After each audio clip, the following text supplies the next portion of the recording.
लद्दाख के मेरे भाइयों और बहनों, आज बड़े दुखी हृदय के साथ आपसे रूबरू होना पड़ रहा है।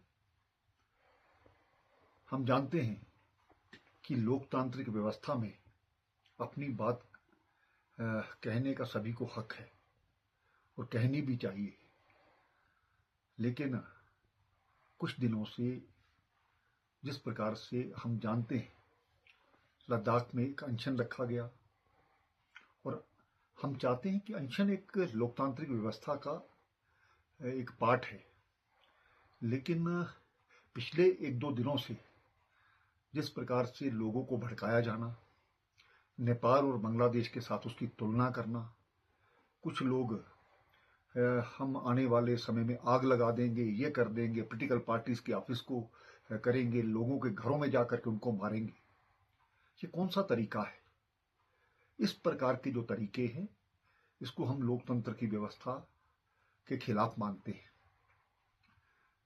हम जानते हैं पिछले दिनों से जो एक मांगों को लेकर के बात चल रही है, केंद्र सरकार द्वारा इसकी बात मानी गई और ये कहा गया कि बातचीत को दोबारा से शुरुआत की जाएगी। हमने तो कोई नाम तय नहीं किए, नाम आपने तय किए और ये भी तय हो गया कि इस दिन हम बात करेंगे। लेकिन उसके बावजूद वहां पर आकर के एक ग्रुप आता है, धरने में जाता है, धरने के बाद निकलता है और आकर के जगह जगह पर आग लग जाती है, पत्थरबाजी होती है। ये लद्दाख की परंपरा नहीं है। मुझे आशा ही नहीं, पूर्ण विश्वास है कि जो लोग इसके पीछे हैं उनकी जांच तो की ही जाएगी, लेकिन वो इस लद्दाख के शांति व्यवस्था को खराब करने के लिए आए हैं, यहाँ का माहौल खराब करने के लिए आए। जो आज कुछ जाने गई हैं वो उसके जिम्मेवार हैं। इस प्रकार के लोगों को बर्दाश्त नहीं किया जा सकता। मैं एक बार ये जो लोग भड़का रहे थे, मैं शांति व्यवस्था की दोबारा से अपील करता हूं और जिन लोगों ने आज के इस सभी व्यवस्था को खराब करने के लिए ये कोशिश की, जब हमने सुबह यहाँ पर सीआरपी पुलिस को डिप्लॉय किया था, सिर्फ ठीक है एक बंद का आह्वान किया गया उस व्यवस्था को बनाने के लिए, लॉ एंड ऑर्डर रखने के लिए। वहाँ पर हमारे सभी जो पुलिसकर्मी हैं उनके हाथ में लाठियां दी गई थी, लेकिन सीआरपीएफ के लोग गाड़ी के बीच में बैठे हैं और उनको जलाने का प्रयास किया जाता है। ये कहाँ का इंसाफ है? क्या हम अपने जवानों की जान इसी प्रकार से जाने देंगे?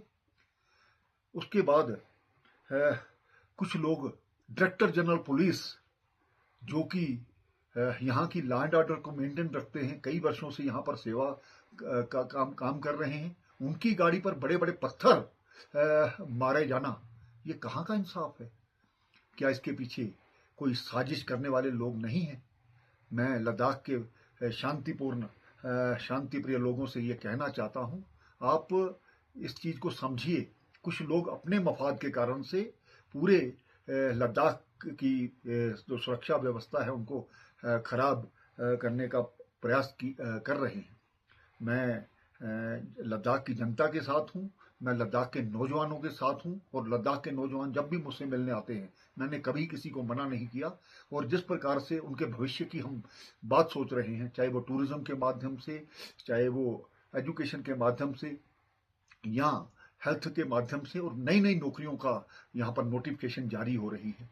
कुछ लोग चाहते हैं कि कोई भी व्यक्ति यहाँ पर नौकरियों में ना जाए, उनका रिकॉर्ड खराब किया जाए, उनका फ्यूचर खराब किया जाए। क्या उनका जो पुलिस का रिकॉर्ड है वो खराब नहीं होगा? इस चीज को समझने की जरूरत है। और मैं एहतियातन तौर पर हमने कर्फ्यू लगाया है, उन लोगों को भी बख्शा नहीं जाएगा जिन लोगों ने यहाँ पर माहौल खराब किया है। और मैं आपके माध्यम से भी ये कहना चाहता हूँ कि यहाँ पर लोगों की जो इन्वॉल्वमेंट है इस शांति व्यवस्था को बनाने में होनी चाहिए। हमारी जो रिलीजियस लोग हैं, हमारे जो राजनीतिक पार्टियां हैं, मैं उनसे भी अपील करता हूं कि इस प्रकार के जो लोग जो उनको चिन्हित कीजिए, आइडेंटिफाई कीजिए और उनको रोकिए। आओ हम सब मिलजुल करके लद्दाख में एक शांतिपूर्ण व्यवस्था को कायम करें। जो एहतियातन थोड़ा कर्फ्यू लगाया गया है, जो लोग इसमें जिन्होंने जानें गंवाई हैं उनके परिवार के प्रति संवेदना व्यक्त करता हूं। लेकिन आइंदा इस प्रकार से ये सभी चीजें इसके लिए की गई ताकि और ज्यादा यहाँ पर कैजुअलिटी करने का जो प्रयास किया जा रहा था उसको हमने रोका है। बहुत बहुत धन्यवाद। हम सब इसके बारे में सोचें और लद्दाख की शांति व्यवस्था बनाए रखें। धन्यवाद।